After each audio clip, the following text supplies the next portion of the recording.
Welcome to the We Are PPS podcast, where we sit down with the staff, students, and community partners working to make Pittsburgh Public Schools one of America's premier school districts, student-focused, well-managed, and innovative. I'm Ebony Pugh, and today we're sitting down and talking with Chief Operations Officer Mike McNamara for our first episode. As COO, Mr. McNamara is responsible for transportation, food services, and facilities operations. Welcome, Mike. How are you today? I'm great, Ebony. Great to be here. Thanks for inviting me. Now, you have a lot of responsibility as COO, but before we get into some of that, it's my understanding that you began with Pittsburgh Public Schools as a substitute teacher. Is that correct? That is correct. That is, I would say 12 years ago or 13 years ago, I came into the district as a substitute teacher at a middle school. And I'll tell you what, I've worked a lot of labor-intensive construction jobs, and I've worked on a farm, I've worked in food service, and I've never been more tired after a full day of teaching than I was here at Pittsburgh Public Schools. So I have a lot of respect for the teachers and all the hard work that they do, so I appreciate them. That's wonderful. And people might say, our first episode, COO, and I think you're the perfect person to talk to as we head back to school, because there are so many responsibilities that fall in your area that are very important to families. One key topic that everyone wants to know about is, as we get ready to come back, how is transportation looking this year? A lot better than it was last year. As you remember, last year we had a big seat gap, and we were having a really hard time recruiting drivers. So, some of the things that we did last year was re-tiered the schools and changed the start times so that to be more efficient with our routes. We renegotiated contracts with our bus drivers, got the drivers higher hourly rates, and offered bonuses. So with all of that work that we put in last year to get all the kids to school, we've been able to hold steady with our bus drivers so that we can start the school off without a seat gap. We don't have a major surplus, so we're still looking for drivers and stuff like that, but we definitely have enough drivers to get everybody to school this year.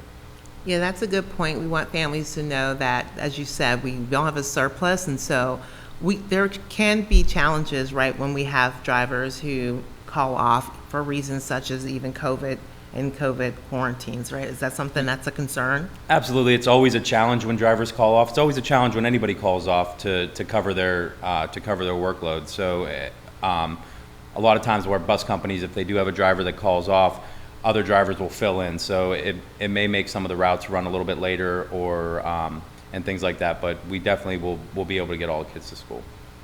And also, one last thing on the one other thing on transportation is, I understand we heard from some families of their concerns.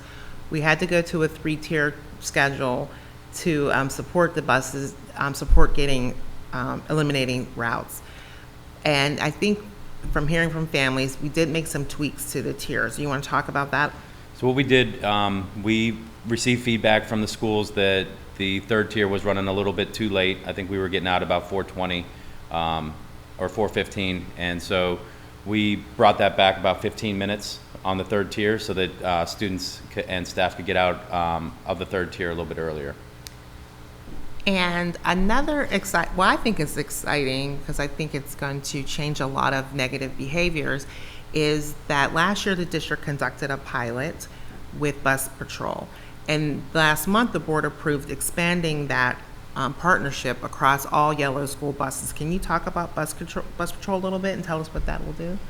Yeah, we operated a pilot with Bus Patrol. We put Bus Patrol is a company that installs cameras onto the stop arms to monitor people who are running the stop arm on the bus when it's out. So we ran a pilot. We put the cameras on about 20 buses and ran it for a month and a half.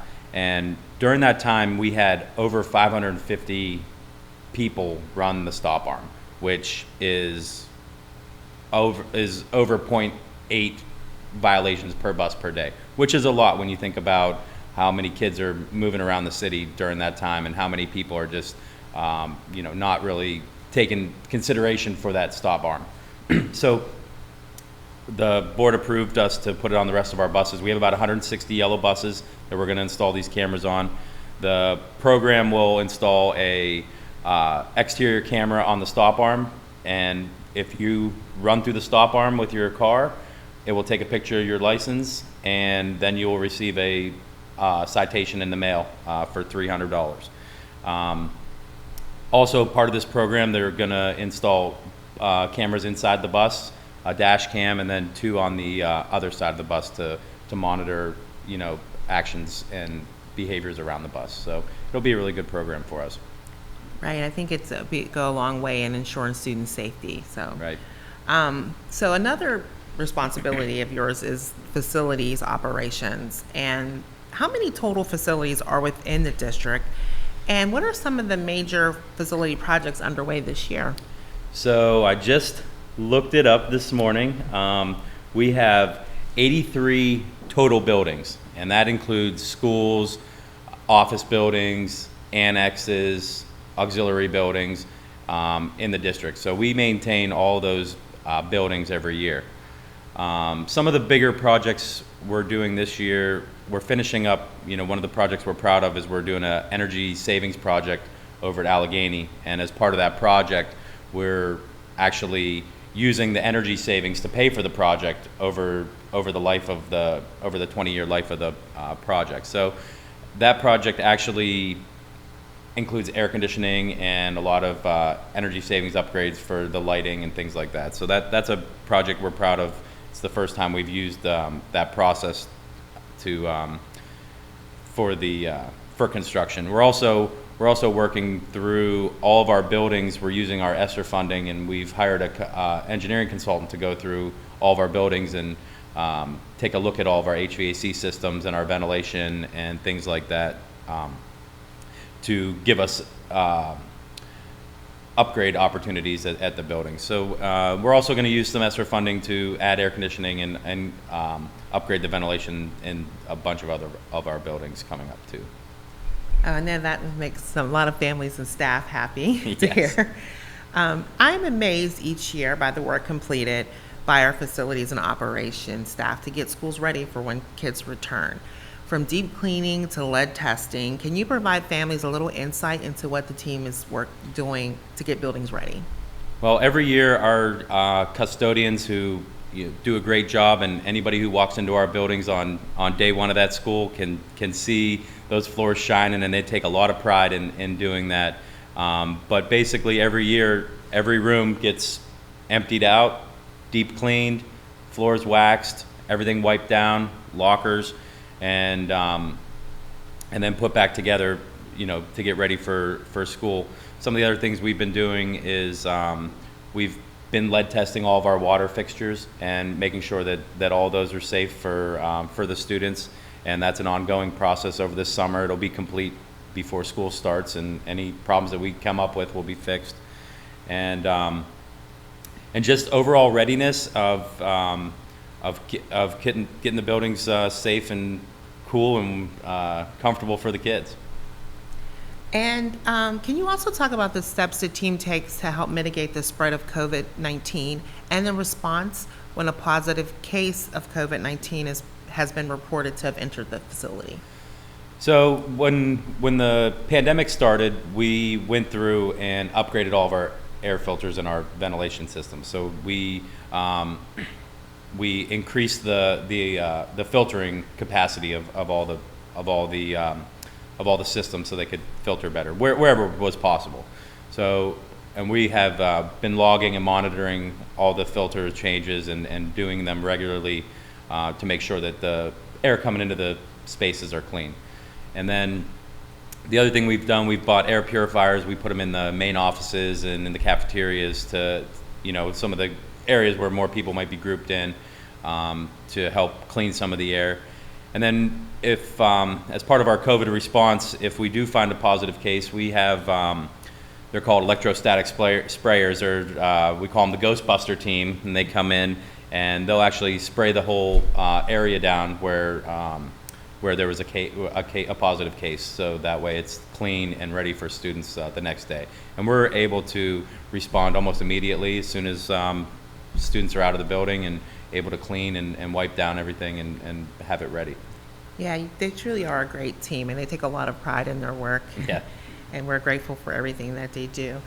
Food services is also an area that falls within your wheelhouse. It's ran by, state recognized director Curtisine Walker, and we'll definitely have to have Curtisine on one day soon. But right now, breakfast and lunch have been free for students regardless of income in the Pittsburgh Public Schools. But based on parent feedback, menus are now readily available within one click on the homepage of the website, because we heard families wanted access to those. But operating within the pandemic may make some of those menu items unpredictable. How are food supply disruptions impacting school lunch menus? So as you know, the supply chain has been completely disrupted since the pandemic across almost all industries, not only food service, but in our facilities as far as getting HVAC equipment, electrical equipment, and everything. Curtisine and her team are very well connected in the food service industry in the state. So they've been very creative in ways of making sure that there isn't major disruption to our food supply. The only problem is sometimes it's unpredictable, some of the food we might be getting. So we just need the parents to be patient with us when we're putting out the menus, because they may be subject to some changes. We're going to try to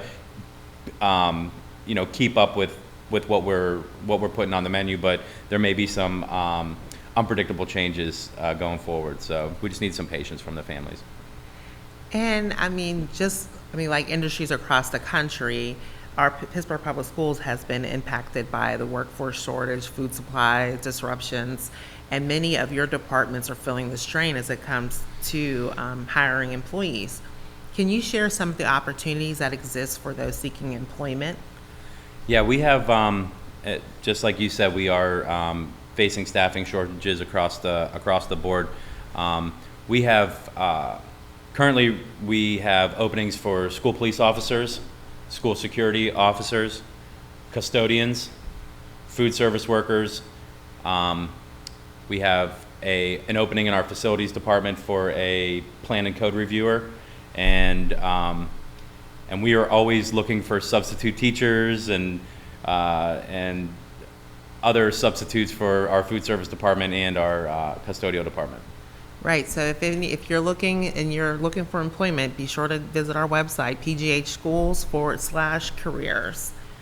Well, Mike, I know there's a lot more we could talk to you about because you are responsible for so much. So we'll definitely have you back. But before we go, I want to ask a few questions that aren't directly PPS related. So, did you grow up in Pittsburgh?